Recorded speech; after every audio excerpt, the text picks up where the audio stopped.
여호수아서는 전체가 24장으로 되어 있습니다. 24장까지 있습니다. 그런데 내용을 딱 펼쳐보면은 절반이죠. 1장에서 12장까지 절반, 12장까지는 여호수아를 중심으로 해서 이스라엘 백성들이 하나님께서 주시겠다 약속하신 가나안 땅에 들어가서 정복 전쟁을 하는 그런 기사입니다. 그러니까 12장까지는 전체가 전쟁에 관한 이야기입니다.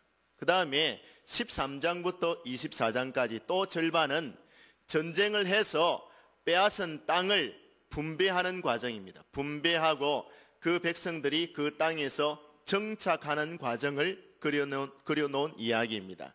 자, 두 가지가 나누어져 있습니다. 하나는 전쟁을 해서 땅을 빼앗는 정복 과정, 하나는 빼앗은 땅을 분배하고 그 땅에서 정착하는 과정, 그렇습니다. 근데 1장과 24장 끝에 딱딱 보면요, 하나는 민족의 지도자였던 여호수아가 취임식을 하는 거 나오고요, 마지막 23, 24장에서는 그 지도자 여호수아가 죽어서 장사 지내는 것을 보여주고 있습니다. 됐죠? 끝과 끝이 어떻게 배치되어 있고 중간에 어떻게 배치되어 있는지 개략적으로 설명을 드렸습니다. 자, 1장부터 12장까지 절반은요, 정복 전쟁에 관한 것인데, 정복 전쟁을 몇 년 동안 하느냐 하면요, 약 6년 반에서 7년간에 걸친 전쟁을 치르게 됩니다. 가나안 땅에 들어가서 약 한 7년 정도 전쟁을 해서 그 땅을 차지한단 말입니다. 자, 그 다음에 13장부터 후반에 있는 것은 그 빼앗은 땅을 분배하고 정착하는 과정을 그린 모습인데, 그 과정이 몇 년 걸리느냐 하면요, 약 한 8년 걸립니다. 자, 그러면은 도합 몇 년입니까? 15년입니다. 그러니까 여호수아서는 지도자 여호수아를 중심으로 해서 정복 전쟁을 벌이고, 그 정복 전쟁 한 후에 그 땅을 차지하고 분배하고 정착하고 여호수아 지도자가 죽은 그까지 15년의 역사를 기록해 놓은 책이 여호수아입니다. 몇 년간요? 15년간. 내용은 단순하죠. 전반과 후반 딱 절반 나누면 됩니다. 나누어서 그렇게 딱 계산하면 됩니다. 도합 15년간의 역사, 그 역사를 다루어 놓은 책이 지금 여호수아서입니다. 자, 지금부터 몇 년 전 이야기냐면 3400년 전의 이야기인 것입니다. 여호수아가 85세 되던 해에 하나님 앞에서 이제 지도자로 부름을 받게 됩니다. 지도자로 세움을 받게 됩니다. 민족의 지도자였던 모세가 죽고 난 다음에 정복 전쟁을 시작할 때가 85세인데 이제 이스라엘 백성들을 지도하는 지도자가 여호수아가 되었죠. 85세의 직분을 받아가지고 이제 직임식을 하고 이제 정복 전쟁을 하러 나간 거란 말이죠. 그때가 BC 1406년쯤이었습니다. 지금부터 말씀드릴 것 같으면 한 3400년 전의 이야기다, 이렇게 보여질 수 있습니다. 근데 오늘 본문은 21절과 22절 말씀을 제가 잠깐 읽었는데요. 자, 지금 11장 말미죠. 11장 끝이고 12장이 지금 시작되는 그 시점에 12장에는 정복 전쟁을 한 7년 정도 했는데, 약 계산을 해보니까 어느 정도 성과가 있었느냐 하면요, 가나안 땅에 들어가서 31개의 성을 취하였습니다. 31개의 성을 빼앗았다, 이 말은 31개의 왕들을 쳐서 멸하고 그 땅을 빼앗았다, 이 말입니다. 그러니까 31명의 왕들을 진멸하고 31개의 성읍을 쳐서 파해서 그 땅을 차지한 것입니다. 그 기간이 약 한 7년 걸렸다, 이것이죠. 그런데 지금 이제 31명의 왕들을 무찌르고 그 땅을 차지한 끝에 진멸하였더라, 멸절하였더라, 이 말이 지금 21절에 나오고 있지 않습니까? 21절을 다시 한번 보겠습니다.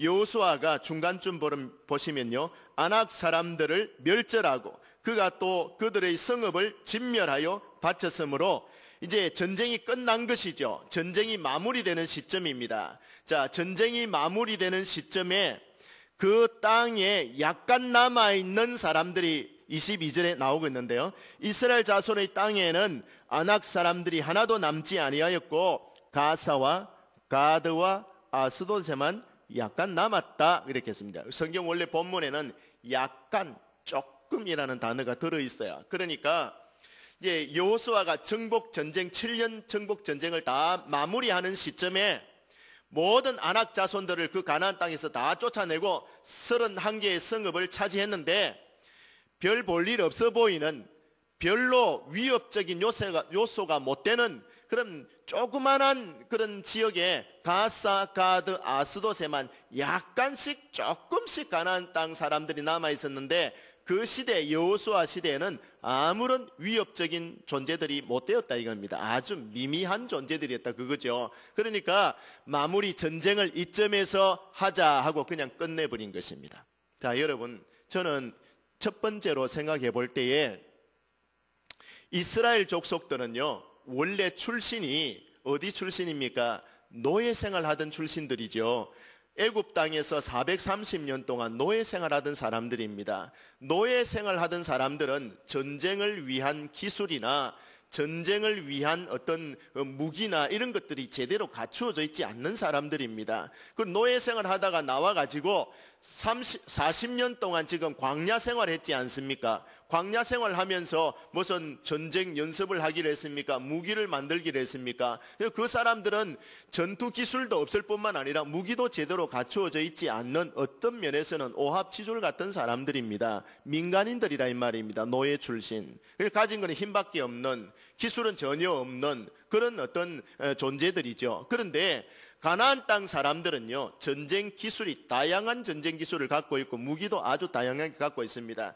붙었다 그러면 싸움이 사실 안 됩니다. 그런데 가나안 땅 사람들 비해 가지고 이 이스라엘 사람들은 수적으로도 굉장히 열세죠. 자, 그렇다면 생각을 해봅시다. 작은 숫자를 가지고 기술은 전쟁 기술은 없고 전쟁 무기도 없는 사람이 많은 대다수의 가나안 땅 사람들을 전쟁에 능하고 전쟁 기술이 있고 무기가 잘 갖추어진 이 가나안 땅 사람들을 어떻게 대적해서 이길 수가 있었느냐라는 것이죠. 그것은 하나님의 절대적인 도움 때문이었다 이렇게 볼 수 있습니다. 그들의 기술이 아닙니다. 그들이 전쟁을 잘하고 능력이 탁월해서 가나안 땅 사람들을 이긴 게 아니거든요. 하나님께서 이기게 해 주셨기 때문에 이긴 줄 저는 믿습니다.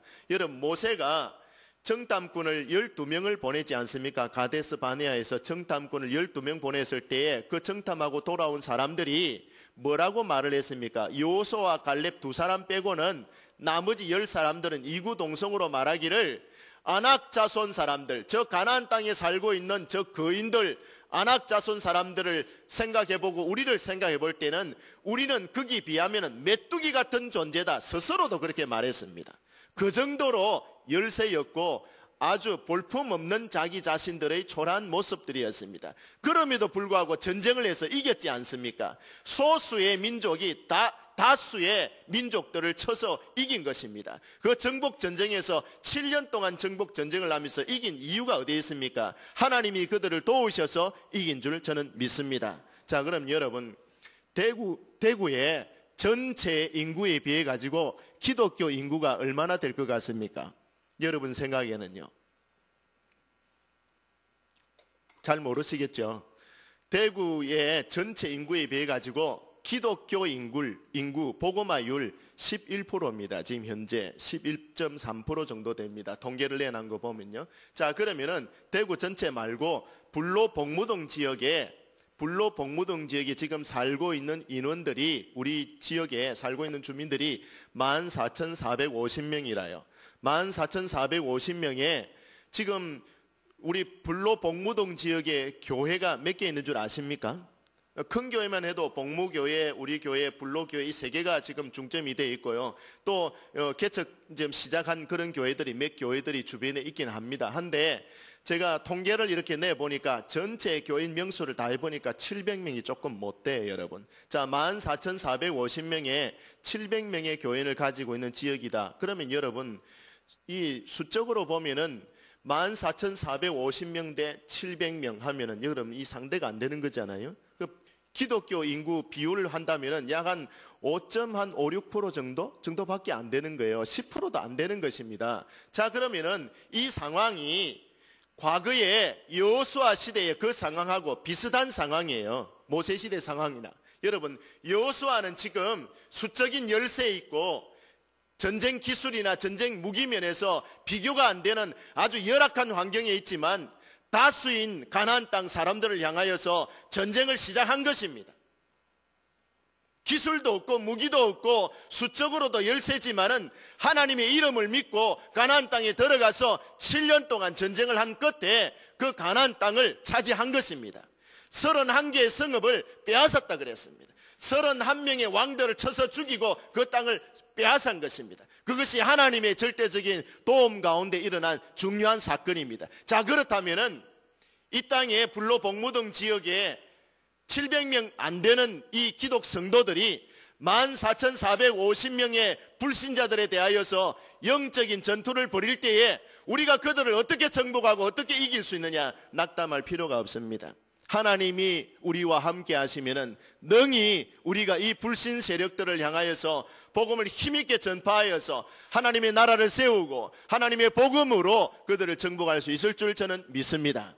미신과 우상이 팽배한 이 땅에, 특별히 대구 가운데서도 이 불로동 복무동 지역이 절도 많고 우상을 섬기고 불신, 미신 이런 사람들이 얼마나 많이 살고 있습니까? 복음화율이 여러분 5% 정도밖에 안 된다라는 것은 여러분 그만큼 불신자들이 많다라는 거죠.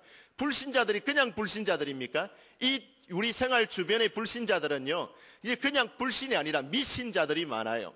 잘못 믿는 사람들 말입니다. 불교에 심취해 있거나 우상 숭배하는 이런 사람들이 오히려 더 많습니다. 자, 그러면은 영적인 세력을 놓고 볼 때에 아주 소수의 우리 기독교인들이 다수의 불신자들과 미신자들을 향하여서 영적인 싸움을 할 때에 우리가 무엇으로 이겨내겠느냐라는 말입니다. 여러분, 우리 교인들이 숫자가 얼마 안 된다고 주눅 들고 저 불신자들, 미신자들에 대하여서 우리는 싸울 가능성이 없다, 이길 가능성 없다, 싸우지 말자, 영적인 전쟁하지 말고 우리가 그냥 우리끼리만 모여서 신앙생활하고 우리끼리만 은혜 받고 그냥 밖에 나가서 전도하는 거 그냥 하지 말자, 피곤하고 싸워봐야 뭐 이길 가능성도 없으니까 도무지 싸우지 말고 그냥 우리끼리만 신앙생활하자. 그거는 여러분 12명의 정탐꾼 중에서 10명이 하는 말하고 똑같은 말입니다. 그러나 여러분, 저와 여러분은 여호수아와 갈렙처럼 하나님을 믿는 용사로서 담대히 믿음의 말을 할 수 있어야 됩니다. 비록 우리는 적은 소수이고 비록 보잘것없는 그런 존재이긴 하지만, 그러나 14,450명 저 불신자들 다수를 향하여서 영적인 전쟁을 벌일 때 하나님이 능히 우리를 도우시면은 그들을 그리스도의 품으로, 그리스도의 빛으로 인도해 낼 수가 있다라는 굳은 믿음을 가지시고 여러분 힘껏 전진하고 여러분 전도 생활 할 수 있는 저와 여러분 되기를 바랍니다. 할 수 있습니다, 여러분. 할 수 없다, 못한다 하면은 안 되는 것입니다. 여러분, 우리가 할 수 없다, 못한다 그 말을 하나님께 내기보다는 여호수아와 갈렙처럼 하나님이 우리와 함께 하시면 우리가 능히 이기리라.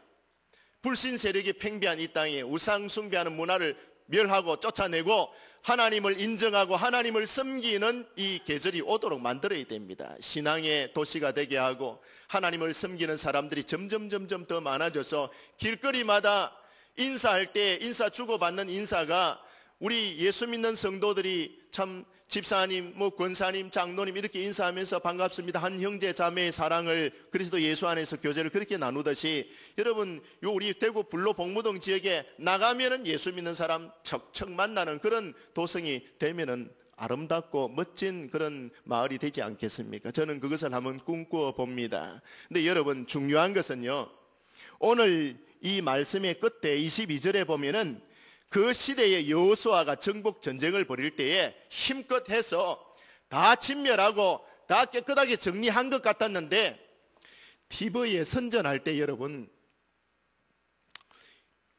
2% 부족하면 2% 부족 이거 있죠.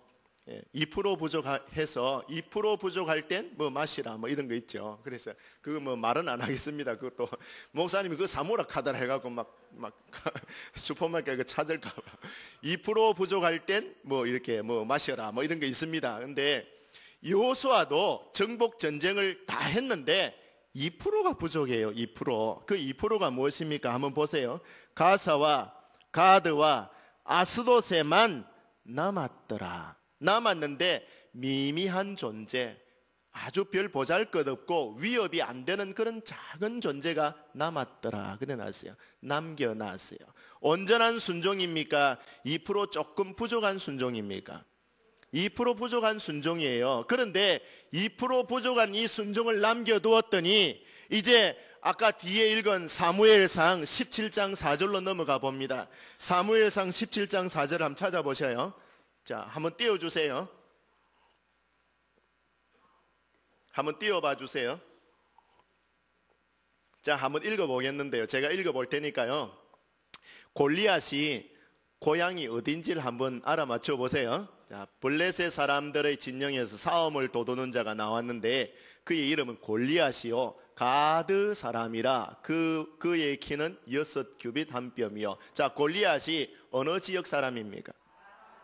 가드 사람이죠. 왜 이 지명을 정확하게 여기 적어놨느냐 하면요, 이유가 있어요. 뒤에 넘기셔서 23절에도 보면은 골리앗을 가드 사람 골리앗 이렇게 정확하게 기록을 해놨답니다. 했는데 여러분, 지금 이 상황, 사무엘상의 이 상황, 17장의 상황은 뭐냐면요, 이스라엘 나라 사람들과 블레셋 나라 민족이 전쟁을 벌이고 있는 중인데 지금 전쟁을 하고 있는 마당이에요. 한데 블레셋 사람들의 장군이 누구냐 하면요, 대표 장수가 골리앗이 딱 등장해가 나와 있는 거예요. 한데 그 골리앗이 키가 6규빗 한 뼘이라 그랬습니다. 그러니까 이거는 한 규빗이 45cm 정도 된답니다. 45cm에서 한 50cm 정도 된답니다. 50cm 잡으면은 여러분 6규빗이면 얼마입니까? 3m가 넘어요. 3m. 그 어마어마한 거인이죠. 그런 거인이 어디 있습니까? 그래서 아무도 싸우려고 안 합니다. 대표 선수가 나와가지고 막 욕을 하고 막 꽐을 지르고 한 붙어보자 이래서 왔는데 하나님의 이름을 욕하고 모욕하고 뭐 이래도 이스라엘 사람들 중에 어떤 사람도 나가가지고 내가 한 판 붙겠다 이런 사람이 아무도 없어요. 뭐 슬슬슬슬 숨어가지고 쥐구멍이라도 들어가려고 하고 어쩌든지 피하고 도망가려고 하고 벌벌 떨고 있는 형국이에요. 맨날 며칠 나와가지고 욕을 하고 있어도 이스라엘 사람들은 전부 주눅이 들어가지고 두려움에 떨고 있습니다. 그 골리앗 앞에. 근데 여러분, 이 골리앗이 어디 출신이냐? 가드 출신입니다. 여러분 앞에 한번 보십시오. 여호수아 11장 22절에 여호수아 시대에 가사와 가드와 아스돗에 약간 남겨둔 그 소수민족, 불순종의 잔재, 약간 남겨둔 그 가난 거민들을 약간 남겨두었는데 지금 약간 남겨둔 그 사람들이 점점 강성해져 가지고 사무엘상 17장에 가서는 이스라엘 민족 전체를 두렵게 하는 골리앗이 등장한 겁니다. 몇 년 뒤인 줄 아십니까? 385년 뒤에입니다. 여호수아가 지금 11장에서 정복 전쟁을 할 때가 BC 1406년이고요. 지금 사무엘상 17장에 지금 골리앗이 등장해가지고 이스라엘 군대를 향해서 모욕하고 전쟁을 벌이겠다고 지금 이렇게 하고 있는 시점이 BC 1020년입니다. 그러니 정확하게 말하면은 385년 뒤에 골리앗이 등장한 거예요, 여러분. 불순종의 잔재를 이렇게 남겨놓으니까 불순종의 잔재에서 큰 거인이 등장을 해서 이스라엘 전체 백성들을 두렵게 하는 그런 형국이 만들어지더라라는 것입니다. 여러분이요, 오늘날 저와 여러분이 하나님의 말씀을 들을 때에 온전한 순종을 하나님이 요구하시는 거예요. 우리가 순종할 때 부족한 것을 하나님이 보이시면은요, 그 부족한 것이 불순종의 잔재가 남아있으면 그 남아있는 불순종의 요소가 훗날에 가서 여러분 그리고 여러분의 후손들에게 어떠한 두려움거리로 다가오게 될는지 알 수가 없습니다. 여러분, 불순종의 잔재는 남겨두지 아니하는 것이 온전한 믿음입니다. 여러분, 다윗과 골리앗이 등장해가지고 싸우는 장면을 흔히 우리는 다윗과 골리앗의 전쟁이다, 이 전쟁에서 다윗이 이겼다, 다윗이 주인공이다. 여러분, 그거는 아니에요. 다윗이 주인공이 아니라 골리앗을 누가 때려 눕히느냐? 물론 다윗이 때려 눕히는데 다윗은 누가 세운 인물이냐면 하나님이 세운 인물입니다. 다윗이 어떤 인물이기 때문에요? 다윗은 하나님 앞에 순종하는 사람의 대명사입니다. 그러니 다윗이라는 한 인물을 하나님이 등장을 시킵니다. 그때 다윗은 소년이라요. 11몇 살 정도밖에 안 되는 소년입니다. 골리앗하고는 전쟁에서 게임이 안 되는, 장상할 수도 없는 비교나 상대가 안 되는 그런 존재라요. 그런데 이 다윗이 나타난 것은 하나님이 다윗을 세웠기 때문입니다. 왜 다윗을 세우셨을까요? 순종의 인물 다윗이거든요. 과거에 너희 조상들이 385년 전에 여호수아와 너희 조상 이스라엘 백성들이 정복 전쟁을 할 때 남겨놓은 그 불순종의 잔재를 하나님이 어떻게 청산하시는지 여러분 이 전쟁을 통해서 보여주는 것입니다. 다윗이 여러분 등장한 거, 다윗 순종의 인물이잖아요. 순종의 인물을 세우셔서 불순종 남겨놓은 그 잔재들을 다윗이 청산을 하는 것, 그게 다윗이 골리앗을 때려 눕히는 장면입니다. 여러분, 하나님께서는 무엇을 요구하고 있는 것일까요? 우리 성도들에게 온전한 순종을 요구하시는 것입니다.